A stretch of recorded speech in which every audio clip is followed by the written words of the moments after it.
सब ब्रजवासी पहुंचे और कुरुक्षेत्र में जाकर के जैसे ही देखा, महाराज बड़े बड़े महल खड़े हैं, बड़ी बड़ी अटारियां, ऐसे तो शिविर लगे थे कि महल जैसे शिविर दिख रहे थे, और सब जगह भीड़ लगी है। केवल किसकी? बोले द्वारिकाधीश पधारे, उनके दर्शन की भीड़ लगी है। यशोदा मैया, नंद बाबा एक दूसरे के हाथ पकड़ करके और छड़ी हाथ में लेकर के घूमते हुए जा रहे हैं। यशोदा मैया बोली, आपने मोसो कही कि वहां तो लाला आवेगो, लाला मिलेगो, यहां तो कोई सुधई नहीं पड़ रही, लाला कहाँ है? बोले आप चिंता क्यों कर रही हो, अभी मिलेंगे ना लाला से, अभी पूछूं कहाँ है ठाकुर जी। अब तो नंद बाबा भोरे बारे ब्रजवासी वहां जाकर के लोगों से कहें, भैया कन्हैया कहाँ है? द्वारिका के लोग बोले, कौन कन्हैया? अरे कन्हैया श्री कृष्ण। अरे अरे भैया ऐसे कन्हैया कन्हैया क्यों बोल रहे हो? जगत प्रतिपालक, राजाधिराज, देवकी नंदन, वसुदेव नंदन, ब्रज उर चंदन, श्री कृष्णचंद्र जी महाराज। सम्मान से नाम लीजिए उनका, राजाधिराज हैं। नंद बाबा कहने लगे, हाँ भैया अब इतना लंबो तो याद होएगा ना हमें, तो अब कृष्ण ही, श्री कृष्ण कहाँ है? द्वारिकाधीश श्री कृष्ण कहाँ है? बोले सामने वो जो पूरी लंबी कतार खड़ी है ना दर्शनार्थियों की, वो सब उन्हीं के दर्शन करने जा रहे हैं। सूर्य ग्रहण का समय है, पूरे विश्व भर के भारतवर्ष के ऋषिगण आए हैं। ठाकुर जी का तुलसी अर्चन चल रहा है, ठाकुर जी का सहस्त्रार्चन चल रहा है, भीतर भगवान के पुष्पार्चन चल रहे हैं। यशोदा मैया, नंद बाबा तुलसी अर्चन, पुष्पार्चन, सहस्त्रार्चन समझ ही नहीं पा रहे, ये होवे का है भैया? बोले अच्छा। भीड़ लगी है चारों तरफ ठाकुर जी के दर्शन की, और वही भीड़ में श्री नंद यशोदा पहुंचे। द्वारपालन से जाके कहें, भैया कन्हैया यहीं भीतर ही बैठो है? बोले श्री कृष्ण कन्हैया? बोले जी जी जी, हाँ वो द्वारिकाधीश जी यहीं विराज रहे हैं, हमें वाको दर्शन करनो मिल सके। द्वारपाल ने पूछी, आपको परिचय? बोले भैया हम ब्रज से पधारे हैं, हम नंद बाबा हैं जी, यशोदा मैया है। 11 वर्ष 56 दिन ठाकुर जी हमारे पास ही रहे ब्रज में, बहुत दिन है गए, 100 वर्ष है गए, तो आज उनके दर्शन करवे आए। जैसे सुने नंद यशोदा, द्वारपाल के नेत्र सजल हो गए, दंडवत हो गए चरणों में। बोले भगवान आप श्री नंद बाबा हैं, आप श्री यशोदा मैया हैं? बोले जी।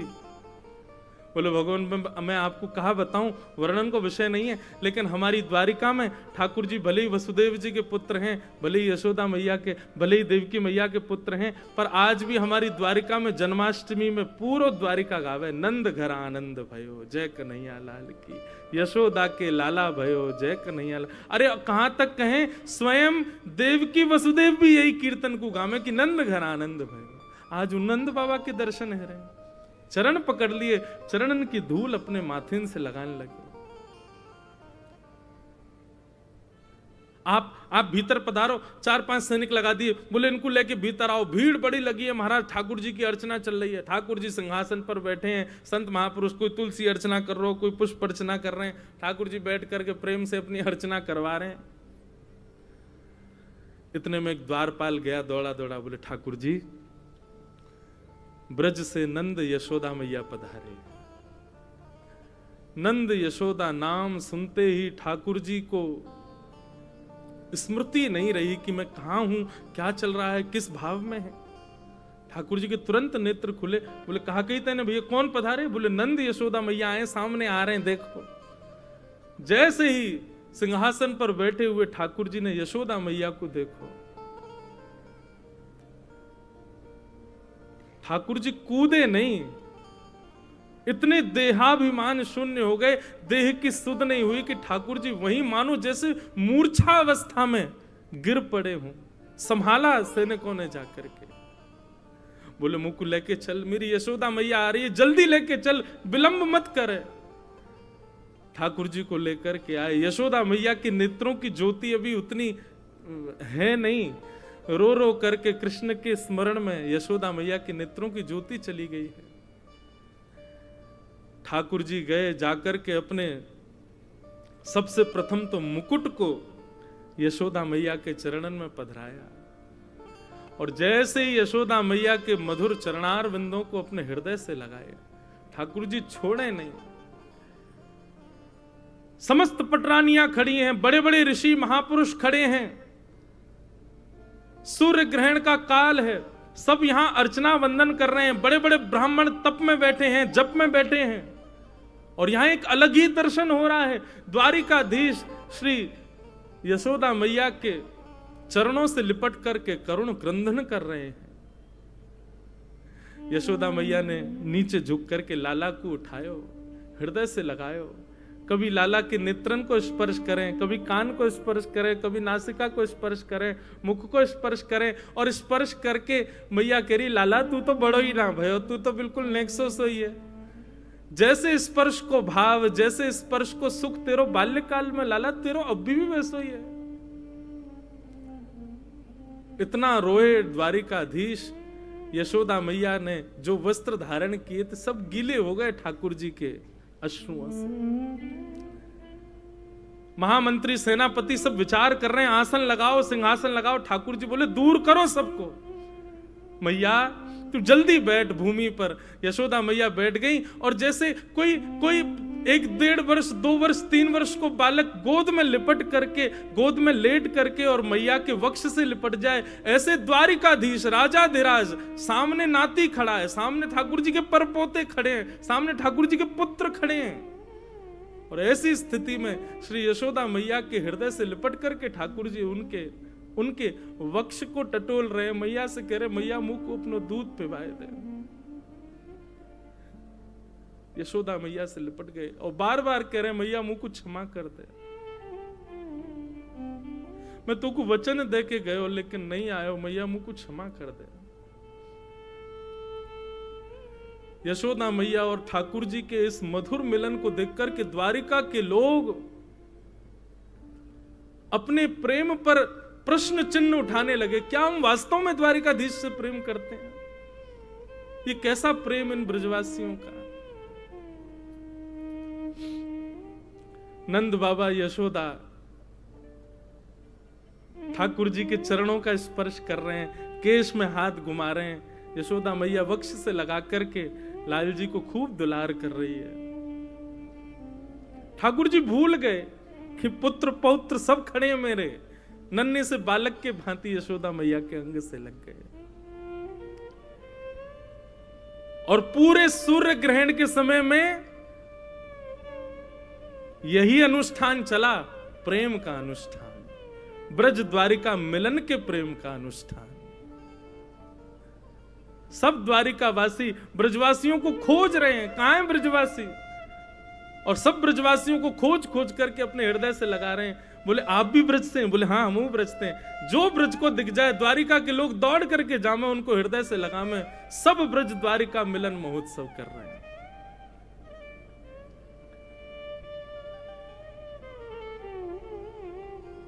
ठाकुर जी की स्थिति देख करके श्री रुक्मणी जी आई और गोद में लेटे द्वारिकाधीश के हस्त का स्पर्श करने लगी।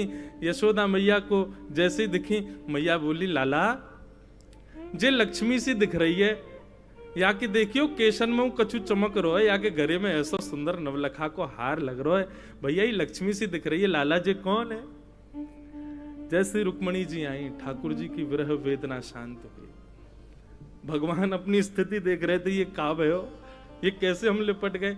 तुरंत यशोदा मैया की गोद में ठाकुर जी बैठ गए। अच्छा, पूज्य पिताजी महाराज कथा में एक प्रसंग कहते हैं बंधुओं कि द्वारिकाधीश भगवान के पुत्र प्रद्युम्न की आयु 50 वर्ष, भगवान के परपौत्र अनिरुद्ध की आयु 25 वर्ष और स्वयं द्वारिकाधीश की आयु 16 वर्ष। पुत्र 50 वर्ष का, नाती 25 वर्ष का और परदादाजी 16 वर्ष के। ठाकुर जी 16 वर्ष से ऊपर। 16 वर्ष तो आज 16 वर्ष के, अगर कलयुग में ठाकुर जी पधारे 16 वर्ष के नहीं होंगे, मुंह लगे और कम रह जाएंगे। क्यों? जिस अवस्था में विकार आने उत्पन्न हो जाते हैं, ठाकुर जी उस अवस्था से ऊपर नहीं जाते। विकार आने मतलब जहां पर वोकल कॉर्ड बदलना शुरू हो जाए, दाढ़ी मूंछ आनी शुरू हो जाए, आप थोड़े बड़े बड़े से लगने लग जाओ, ये समझ जाओ कि अब ये विकार अवस्था है। ठाकुर जी उस अवस्था में कभी नहीं आते। ठाकुर जी सदा सहज अवस्था में रहते हैं, बाल अवस्था में रहते हैं। तो ठाकुर जी यशोदा मैया गोद में ही बैठे हैं और मैया से कह रहे, मैया जे तेरे ही यमुना में दीपदान को प्रताप सामने बैठो है। यशोदा मैया बोली मतलब? अच्छा ठाकुर जी को एकांत में गए हो सिंहासन? नहीं, वही चौक में ही बैठे हैं यशोदा मैया गोद में, और चारों तरफ लाखों दर्शनार्थी ब्रजवासी और द्वारिका के लोग बैठे हैं। मैया जे रुक्मणी है जासे मेरो ब्याह भयो है, तेने बड़े दीपदान किए, मेरे लाला की लक्ष्मी जैसी बहू आवे, मेरे लाला की ऐसी बहू आवे कि चार लोग देख के कहें अरे भैया ऐसी बहू होनी चाहिए। मेरे लाला की ऐसी बहू आवे कि पूरा ब्रजमंडल युग युगांतर तक याद रखे। देख ले मैया तेरी बहू सामने बैठी है। एक भुजा से द्वारिकाधीश को हृदय से लगा रही हैं, दूसरी भुजा से श्री रुक्मणी जी को हृदय से लगा रही हैं। रुक्मणी जी के भी नेत्र सजल हो गए यशोदा मैया के अंग से लग करके। खूब स्नेह किया। अष्टपटरानियों को अपने हृदय से लगा करके यशोदा मैया ने जो उनके पास था, कड़ूला, कंगन, हाथ, बोले अब तो पहले तो लाला कोई मुख दिखाई भाई ना, आज ही है रही है तो आज ही ये अनुष्ठान चला था सूर्य ग्रहण पर कुरुक्षेत्र में, प्रेम का अनुष्ठान। यशोदा मैया कोई को अपनी पाजेब उतार के पहना रही हैं, कोई को अपने हाथन की अंगूठी दे रही हैं, कोई को अपने गले को हार उतार के दे दें, कोई को अपने कानन को कुंडल दे रही हैं। सब मना करें, बोले मैया आपको, बोले नहीं ये मेरी मुख दिखाई है, तू मेरी बहू है, मेरे लाला की बहू है, क्यों नहीं दूंगी, ये सब तुम्हारा ही तो है, तुम्हारे काज ही तो मेरे पास है। देवे को अवसर ना मिलो, आज मिलो तो पीछे क्यों रहूं। ये था बंधुओं ब्रज द्वारिका मिलन। और तभी पता चली भीतर बैठी देवकी मैया को कि यशोदा जी आई। देवकी और वसुदेव जी दोनों पधारे। यशोदा मैया के कान में ठाकुर जी बोले, मैया सामने देवकी मैया आई है, मैया को कम दिखाई दे ना, या हमारे ठाकुर जी संबंध को परिचय दे रहे हैं। बोले मैया देवकी मैया सामने आई है। देवकी मैया को देखते ही यशोदा मैया दंडवत साष्टांग प्रणाम करने लगी। देवकी मैया कह रही, अरे बहन कहा कर रही हो। बोले विधाता कृपा करे तो आपके चरणन की कण से मुंह पे नेक अनुग्रह है जाए तो या जन्म में तो ना मिलो, लेकिन अगले जन्म में कृष्ण जैसा पुत्र मुंह को भी प्राप्त हो, ऐसा अनुग्रह मुंह पे है जाए। देवकी मैया के चरणन से लग गई। देवकी मैया ने उठाकर के हृदय से लगाया। ये मधुर मिलन, खूब स्नेह दे रही हैं एक दूसरे को। बोले आपको पुण्य कितना श्रेष्ठ है, कन्हैया जैसो लाला आपके घर भयो।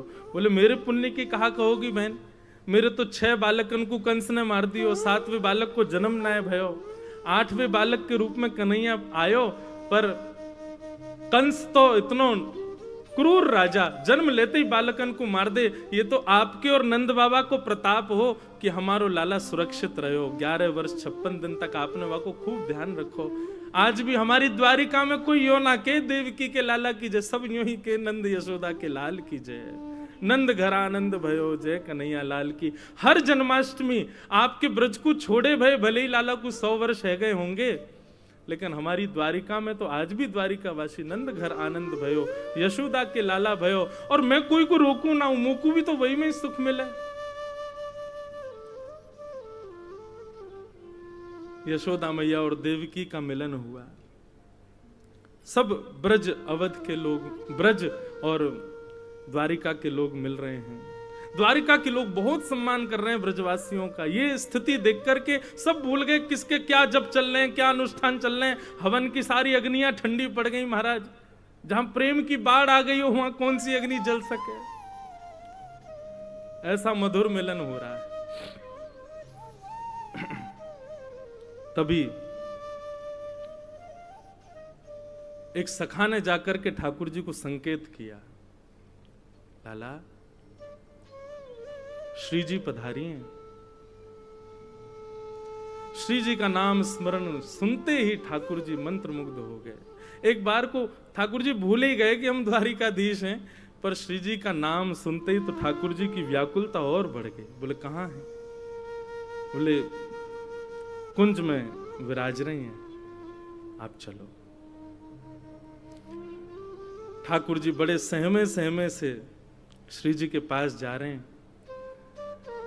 जैसे ही ठाकुर जी ब्रजवासियों के शिविर में प्रवेश करते हैं, किशोरी जी बैठी हैं। किशोरी जब से ब्रज छोड़ के ठाकुर जी गए ना, तब से एकांत में रहती हैं, बस अष्ट सखियों के मध्य में रहती हैं, बहुत कम वार्ता करती हैं।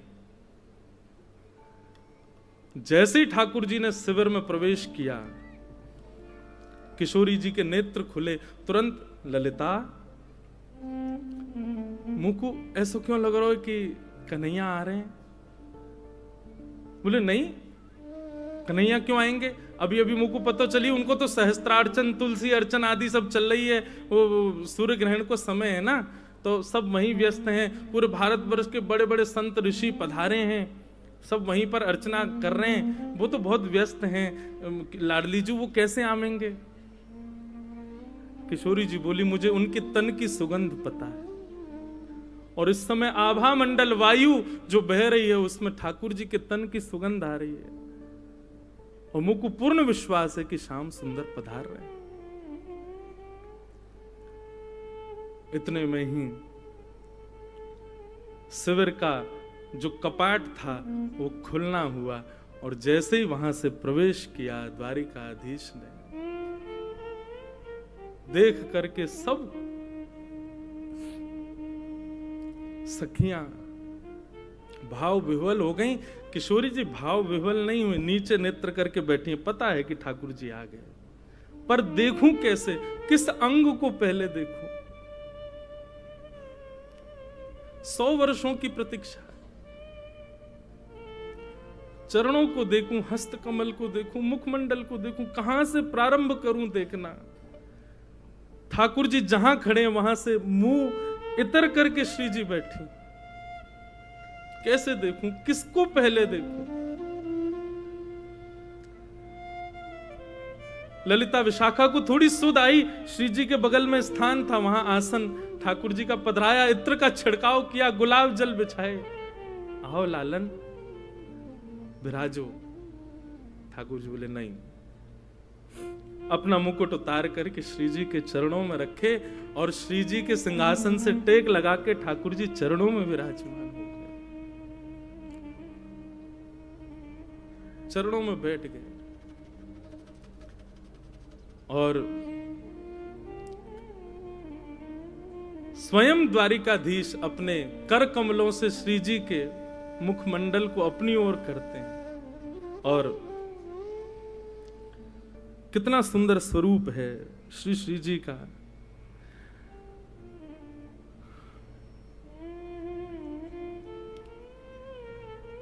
स्वामी श्री हरदास जी महाराज का एक पद है बंधु, ठाकुर जी क्या कहते हैं श्री जी को देख करके?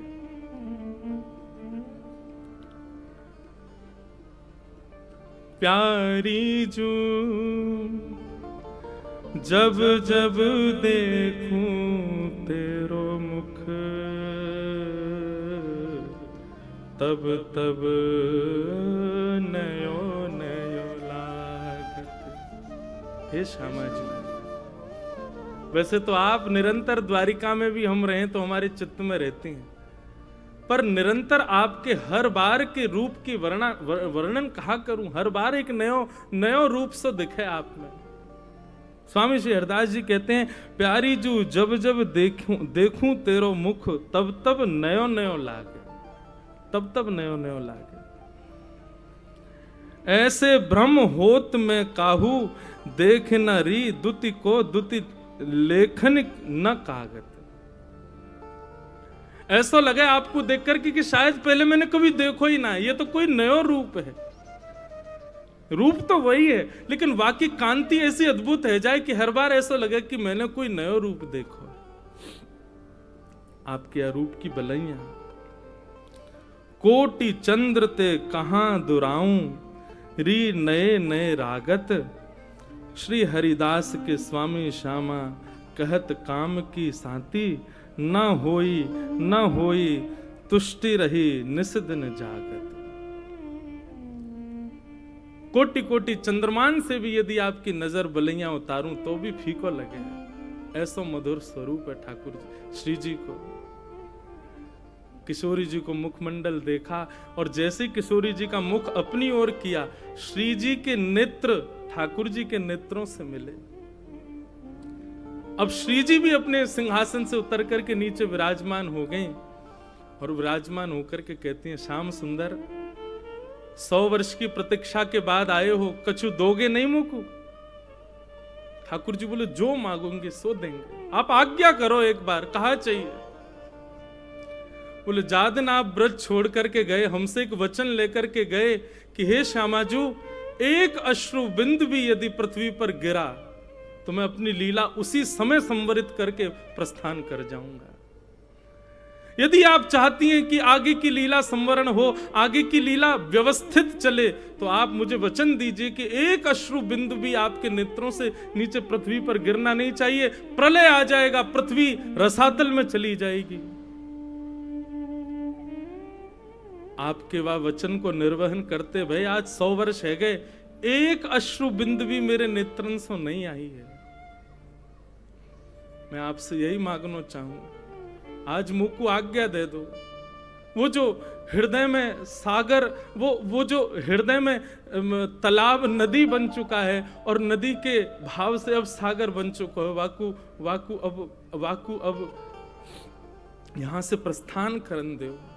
मुझ को रोवे को वरदान दे दो, मैं थोड़ा रोना चाहूं।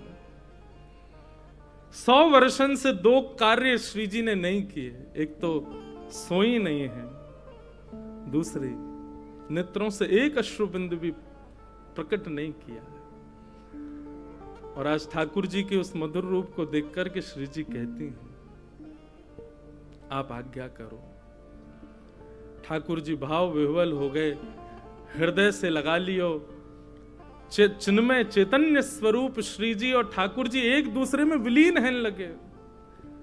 सब सखियां रूप को देख करके आनंदित हैं लगी। ठाकुर जी के द्वारिका रूप, द्वारिकाधीश रूप से वह रूप को धुला करके अब वृंदावन चंद के रूप में उनको तैयार करन लगी। टेढ़ो पाग, टेढ़ो से मुकुट सिर पर धारण करायो, कारी कमरी पहनाइए, हाथन में शंख चक्र गदा पद्म थे, 2 भुजा वाले ठाकुर जी है गए।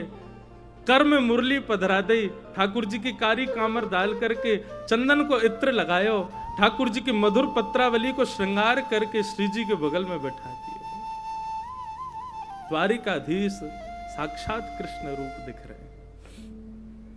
सब सखियां सहचरियां इस रूप को देख करके कह रही हैं, लाला 100 वर्ष पहले के रूप को देख करके आज तक जीवित रही, अब आज यार युगल रूप को देख के आगामी 100 वर्ष तक तुम ना भी दिखोगे तो भी रह लेंगे, बस आज दिख गए यही बहुत है।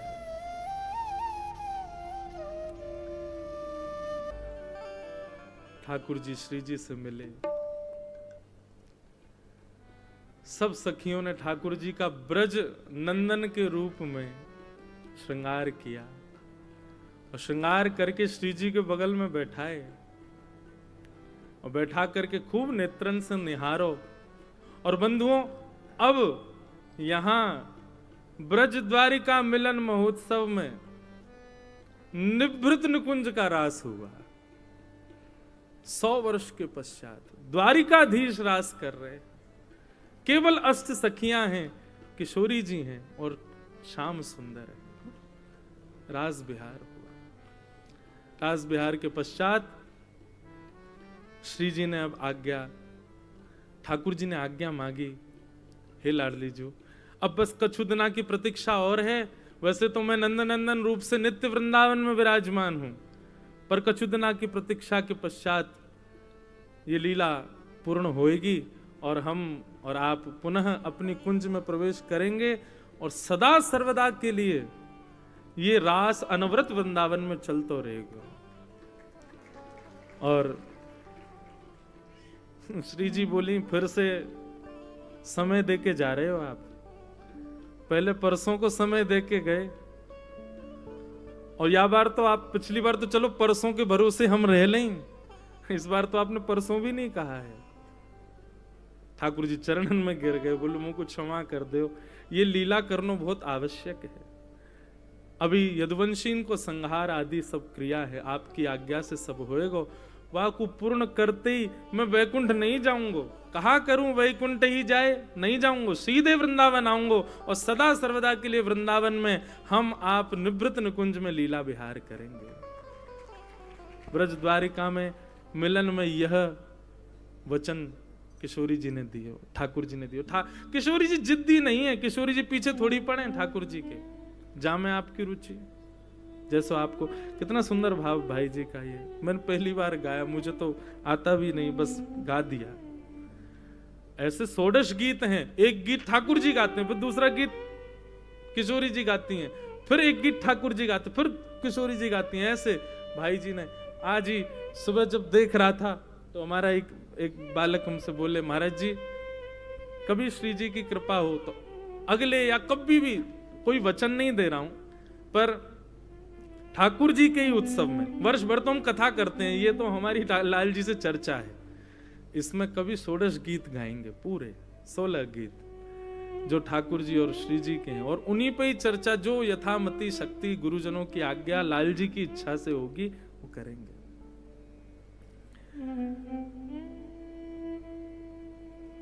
तुमरो सुख ही है मेरो सुख, जानना कछु सुख जानो। आप जिसमें सुखी वही मेरो सुख है, और मेरे लिए अन्य कोई, मेरे द्वारा निर्मित कोई सुख नहीं है लाल जी। आपको जिसमें प्रसन्नता वही मेरा सुख है, तो मैं अपना सुख बताऊं कैसे? श्री जी के भाव सुन करके ठाकुर जी ने आज्ञा मांगी, ठाकुर जी वहां से प्रस्थान कर गए। आज 100 वर्ष के बाद श्री जी ने पहली बार कही, ललिता जी शयन शैया लगाओ, आज शयन करेंगे हम। 100 वर्ष के बाद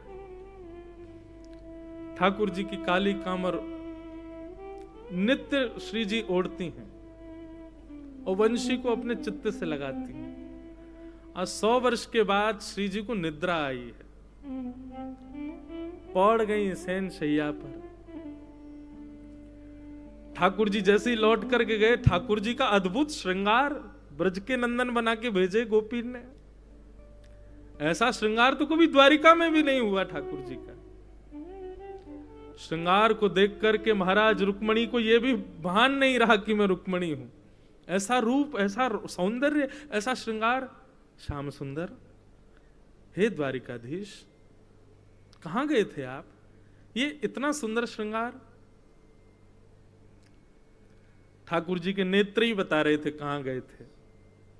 नेत्रों में हल्के हल्के अश्रुबिंद हैं, नेत्र लाल पड़े हैं।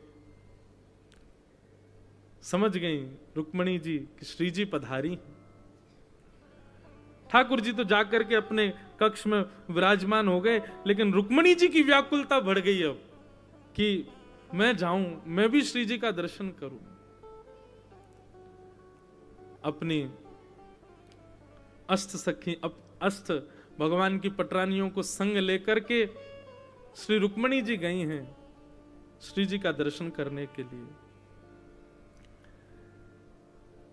आज श्री जी पौड़ी हैं, पहली बार 100 वर्ष बाद सोई हैं। ललिता विशाखा को बड़ो चैन मिलो है, द्वार पर बैठ गई हैं। बोले कि अब चाहे ब्रजवासी अपनों ग्रहण आदि पूर्ण करके चली जाए, श्री जी तो तभी जाएंगी जब निद्रा पूरी होगी।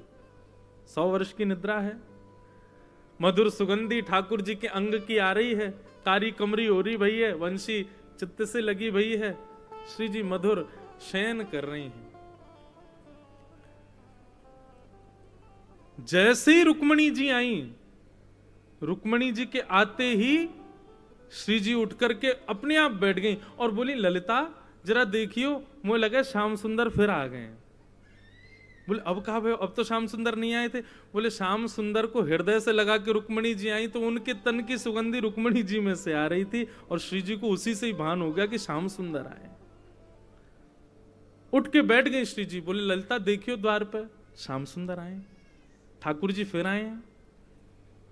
अब की बार द्वार खोल करके देखा तो रुक्मणी जी खड़ी हैं। आहा, द्वार खोला था श्री ललिता जी ने। ललिता जी की रूप माधुरी देखते ही श्री रुक्मणी जी तो नतमस्तक हो गई, प्रणाम करने लगी कांति देख करके। हे श्यामा जू, हे लाडली जू, आपको बारंबार प्रणाम करूं, आपकी बलैया लऊं, ऐसा सुंदर रूप, ऐसा सुंदर माधुर्य। ललिता जी ने तुरंत उठाई, बोले नहीं, मैं ललिता हूं। श्री जी तो भीतर विराज नहीं है, शयन कर रही हैं आज, आप कहो। रुक्मणी तो बस बोले ही नहीं पाई, शब्द ही चले गए। बोले कि ये दासी की सुंदरता है तो श्यामाजू की सुंदरता क्या होगी? नेत्रों में सामर्थ्य नहीं है देखने की। एक बात कहूं बंधुओं, कई प्रश्न और कई भाव आते हैं कि वृंदावन में श्री जी के दर्शन क्यों नहीं है। या को एक भाव यही है कि श्री जी को देखवे की सामर्थ्य केवल और केवल ठाकुर जी में, हम में है ही ना है, हम देख ही ना सके उनको, या हमारे श्री जी के दर्शन हो में ही ना है। और एक बात कहूं, ठाकुर जी दिख जाएंगे, ब्रजवासी दिख जाएंगे, ब्रज की पूरी लीला काउदना प्रत्यक्ष दिख जाएगी, लेकिन श्री जी को देखवे के लायक हमारे पास नेत्र है ही ना है, उनके दर्शन तो ना है सके। उनकी तो बस कृपा ही इतनी है, उनको तो भाव ही इतना कि वाकू बोलते बोलते रसिक जन भावुक कह जाएं। श्री जी को नाम गाते गाते लोग कितने वर्षन की समाधि में चले। और इनकी छोड़ो, श्रीमद् भागवत के वक्ता श्री शुकाचार्य जी महाराज, श्री शुक मूर्छित भय मास षट, 6 महीने के लिए मूर्छित हो गए शुकाचार्य जी श्री जी का नाम बोलते ही। जिनका नाम, जिनका रूप, जिनकी लीला, जिनके केवल अनुभव मात्र से ऐसी स्थिति हो जाती है, वो प्रत्यक्ष दिखेंगे हमको? संभव नहीं, हम में सामर्थ्य नहीं। रुक्मणी जी आदि आई, बोले श्री जी के दर्शन करने। ललिता जी बोली आज शयन में है, और ये कोई साधारण शयन नहीं है, 7 वर्ष के पश्चात का शयन है। या हमारे हम किशोरी जी को उठाए ना सकें, पर आपकी बहुत इच्छा है तो झरोके में से श्री जी को दिखा देंगे। और एक झरोके में लेके गई। बंधु एक बात कहें, वृंदावन दर्शन की रीति है, प्रत्यक्ष श्याम सुंदर को नेत्रों से मत देखो। कोई खंबा हो, कोई व्यक्ति आगे खड़ा हो, उसके पीछे छुप के श्याम सुंदर को देखो। उनके दर्शन नहीं करो, उनको ढूंढो कहां है। प्रत्यक्ष जाकर के आप श्याम सुंदर को 2 नेत्रों से देखने का प्रयास करते हैं, वो दर्शन नहीं है। वो दर्शन द्वारिका में चल जाएगा, जगन्नाथपुरी में चल जाएगा, वृंदावन तो झरोकों से देखने का विषय है। वहां तो छुप के देखो, स्वयं को छुपा करके देखो। रुक्मणी जी ने जैसे ही झरोके में से झांका,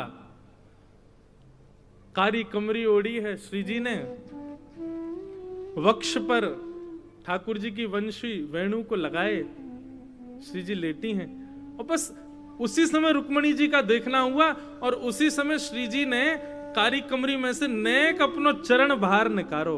और वह चरण को देखते ही महाराज रुक्मणी जी के सारे आर्थ नष्ट हो गए, सारा अहंकार नष्ट हो गया, जो भी विषाद रहे होंगे भीतर वह भी नष्ट हो गए। बस पूर्णतया ललिता जी के हाथ पकड़ लिए, बोले मुझे वापस नहीं जाना, अब मुझे इनके चरणों में ही रहना है, मुझे वापस नहीं जाना। आप कृपा करो, मुझ को भी दासी बना दो, मुझ को भी संग सहचरी रख लो, मुझे द्वारिका नहीं जाना। ये स्थिति है श्री किशोरी जी के चरणारविंदों की, कि नित्य ठाकुर जी के संग रहने वाली रुक्मणी जी ठाकुर जी का त्याग करने को राजी हो गई, लेकिन किशोरी जी के चरण नहीं छोड़ेंगे। अभी मुख तो देखा ही नहीं है, अभी तो चरण देखे हैं श्री जी के। क्रंदन करने लगी, भाव क्रंदन रुदन करने लगी श्री रुक्मणी जी, मुझे चरणों में रख लो। धन धन राधिका के चरण, ऐसे चरणारविंद श्री जी के, मुझे इनकी सेवा करनी, एक बार स्पर्श करा दो बस। मैं आपको और कुछ नहीं कहूं, मुख देखने की भी इच्छा नहीं, बस चरण का दर्शन करा दो। एक बार समीप ले जाकर के नेक चरणन से मेरो स्पर्श करा दो बस। तब ललिता आदि विशाखा भाव विह्वल रुक्मणी जी को दोनों भुजाओं से उठा करके चल भी नहीं पा रही हैं, लेकर के जैसे ही कक्ष में आई, श्री जी के चरणार बिंदों का जैसे ही स्पर्श किया, उठ करके बैठ गई। किशोरी जी रुक्मणी जी को देखा, रुदन कर रही हैं, अविरल अश्रुधार, और जैसे ही श्री जी के मुखमंडल को देखा रुक्मणी जी ने, रुक्मणी जी कह रही हैं, कोई पूछ लो मुझसे कि श्री जी कैसी दिखती हैं, कोई तो पूछो मुझसे कि श्री जी का दर्शन कैसा है। पहली बात तो वर्णन कर नहीं पाऊंगी, और दूसरा अगर आप पीछे पड़ जाओगे तो बता नहीं पाऊंगी, बस ले चलूंगी कहां, श्री जी के पास नहीं, श्याम सुंदर के पास, और श्याम सुंदर को ले जाकर के सुंदर चुनरी पहनाऊंगी, सुंदर आंखन में काजर लगाऊंगी, उनके घुंघराले केशन को खोल दूंगी, बस अपने भाव से उनके श्याम वर्ण को गौर वर्ण कर दी, समझियो यही है श्री जी, यही है किशोरी जी, यही है हमारी लाडली जी। कोई अंतर नहीं है, कोई भेद नहीं है।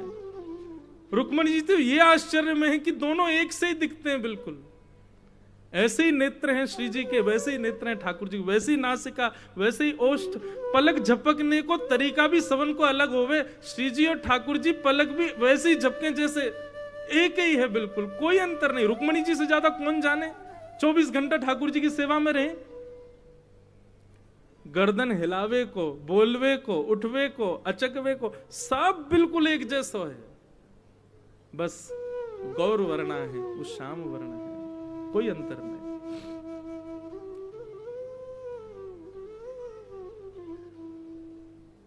ये है असली ब्रज द्वारिका मिलन। खूब देर तक श्री जी के चरण सेवा करती रही। श्री जी अपने हस्तकमल से रुक्मणी जी के मस्तक को फेरती रही। आपस में खूब प्रेम चर्चा, भाव चर्चा हुई। रुक्मणी जी ने प्रार्थना की कि श्री जी 16,100 सखियां और हैं, मेरी बहन 16,100 और हैं, आप कृपा करो ना, मैं तो चाहूं कि ऐसा दर्शन उनको भी प्राप्त हो। ये सेवा आप तो ऐसी कृपा कर दो, हम यहां से द्वारिका जाएंगे ही नहीं। 16,108 को आप अपने संग ले चलो। अगर आप हमसे पूछो तो हम तो आपको वर्ण कर, आपसे ब्याह करवे को तैयार हैं। 16,108 आपके संग चल देंगे वृंदावन, हमें ना जानो द्वारिका, द्वारिकाधीश रहे अपने यदुवंशी के संग, हमें तो आपको संग चाहिए, अब आपके संग चलेंगे। किशोरी जी बोली नहीं, ध्यान रखो हमारे हृदय बिहारी को, कछु दिना के बात हो रहे, खूब स्नेह करो, खूब भाव, फिर आप आ जाइयो कुंज में, आप भी विराजमान है जाइयो, वहां कुंज की लीला में फिर संग रहेंगे। और रुक्मणी जी प्रणाम करके आज्ञा लेकर के कि आप पधारो, ऐसा भाव रख करके गई।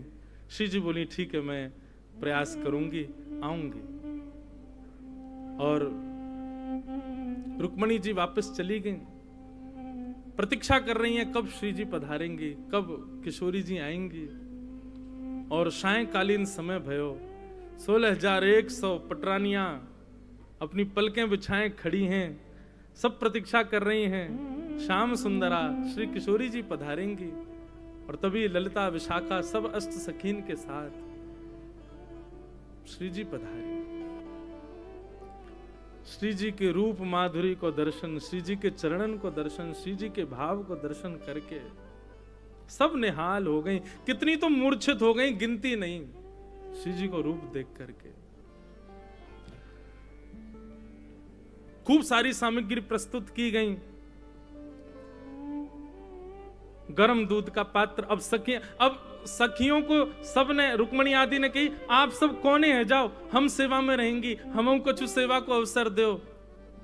और सिंहासन पर विराजमान करके श्री जी के कोई भगवान की पटरानी श्री जी के पामन में नूपुर पहना रही है, कोई हाथन में कड़ूला पहना रही है, सुंदर श्रृंगार कर रहे हैं, महावर लगा रही हैं। रुक्मणी जी पत्रावली बना रही हैं, श्री जी को श्रृंगार कर रही हैं, माला पहना रही हैं, इत्र छिड़क रही हैं, सुंदर कुंज जैसी बनाई है। और सब सखियां श्री जी की सेवा में। और ऐसे नहीं कि कोई भार पड़ रहा हो, बल्कि एक दूसरे से जिज्ञासा कर रही हैं, अब नेक मोकू दे दे अवसर, अब नेक मोकू दे दे अवसर। सबके अंदर जिज्ञासा, हम जाएं श्री जी के पास, उनकी सेवा करें। सामग्री पधराई गई सामने पाने के लिए। और तभी रुक्मणी जी ने भाव गलती से बोल दिया, बोले आप प्रसाद पालो, तो मना कर रही थी तो गलती से मुख से निकल गया। ये हमारे द्वारिकाधीश को अधरामृत है। अधरामृत शब्द सुनते ही श्री जी ने तुरंत वो दुग्ध को पात्र जो बहुत गर्म हो, तो अब सखियां संग होती तो फूंक करके नेकवा को ठंडो करके तब श्री जी को पवाती, लेकिन सखियां तो सब दूर खड़ी हैं। अब तो सब कृष्ण पटरानियां चारों तरफ बैठी हैं, कोई ने विचार नहीं किया। और महाराज श्री जी ने जैसी पता चली अधरामृत 100 वर्ष बाद अधरामृत प्राप्त हो रहा ठाकुर जी को, तुरंत उठाई करके मुख से लगा करके पान करने लगी। इतने में सब सखियां भी दौड़ी दौड़ी गईं, मुख के कुछ भागंशों वो अधरामृत छिटक रहे हो। सब ललिता विशाखा आदि सखियां अंजलि फैला करके बैठ गईं, 2-4 बूंद भी यदि हमको प्राप्त हो जाए तो कृपा हो जाए। यहाँ तो श्री जी केवल ठाकुर जी को अधरामृत ले रही हैं, लेकिन सखियां तो अंजलि फैला करके श्री जी ठाकुर जी दोनों को अधरामृत पान कर रही हैं। और वही अधरामृत को पान जो सहचरियां कर रही हैं, उन सहचरियन के मिलित अधरामृत को पान सब कृष्ण पटरानियां कर रही हैं। अद्भुत भाव दशा, वर्णन नहीं हो सकता उसका। ऐसी हमारी श्यामाजू ठाकुर जी के चरणन में छाले पड़ गए, कथा सबको पता है। रुक्मणी जी ने जब दर्शन किए तो फिर ठाकुर जी ने बताई, श्री जी के चित्त में हमारे चरण विराजमान हैं, उनके चित्त में हमारे चरण विराजमान है। यही हमारे ये भाव दशा भई है। बोलो ब्रज द्वारिका मिलन महोत्सव की जय। ये है ब्रज द्वारिका को वास्तविक मिलन।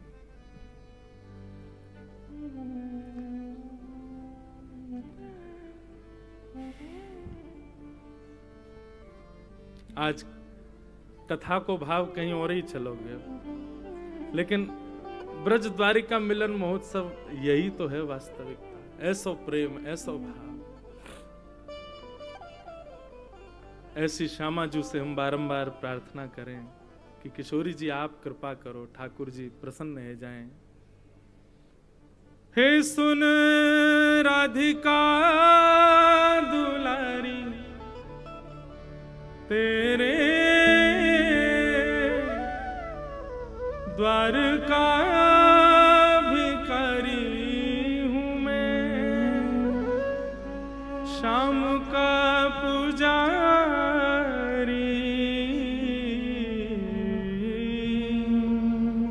पीड़ा है हमारी, हमें श्याम ना मिला,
भाव गाते गाते जब लाल जी को देखते हैं ना तो फिर कुछ अलग गाने का मन होता है। हमें श्याम मिल गया,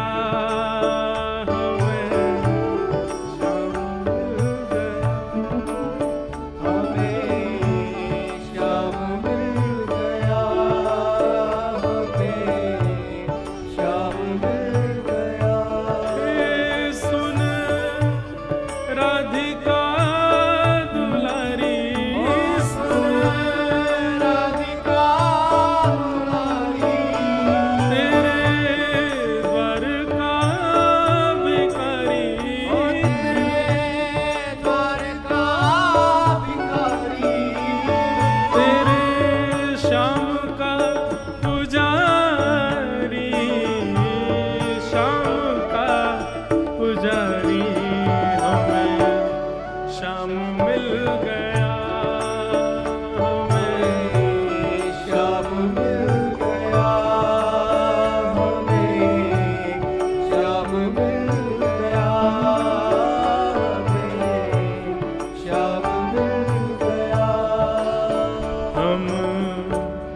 सोचते थे कान्हा कहीं कुंजन में होगा, सोचते थे कान्हा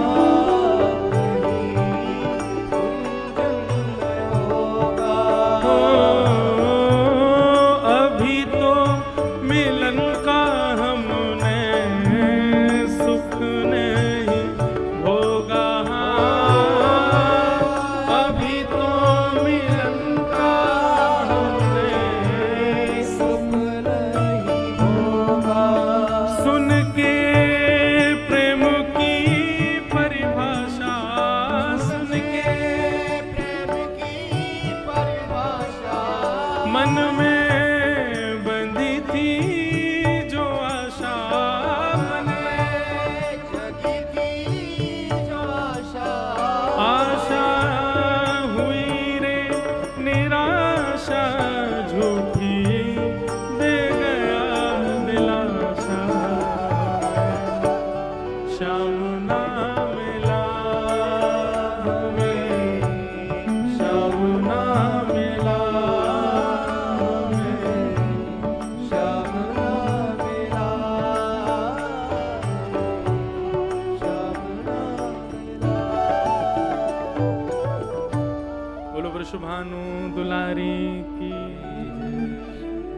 बंधु आप सब लोग क्षमा करें, हम यहाँ किसी के वश में या किसी की प्रसन्नता के लिए कथा नहीं कर रहे। मैं तो कभी ऐसे भाव, मैं आंख बंद करके कथा कहता हूँ, खुद को ही सुनाता हूँ, आप सुनो नहीं सुनो अब भाव है, पर ये भाव जो भी हैं सब हमारे लाल जी के चरणों में अर्पित हैं। सब जगह ये भाव प्रकट नहीं हो पाते, इसलिए अब लाल जी को उत्सव में मैं ही मना करूं कि ठाकुर जी के आगे रोना नहीं चाहिए और हम ही इतने भावुक कह रहे हैं तो कैसे काम चलेगा। इसलिए चलो अब सब लोग नाचो। श्यामा हृदय कमल सो प्रगट्यो, श्यामा हृदय कमल सो प्रगट्यो, श्यामा हृदय कमल सो प्रगट्यो, श्यामा हृदय कमल सो प्रगट्यो, और श्याम हृदय तू भाई वृंदावन प्यारो वृंदावन, ओ वृंदावन प्यारो वृंदावन, हे वृंदावन मेरो वृंदावन, हे वृंदावन प्यारो वृंदावन, सब सुख सा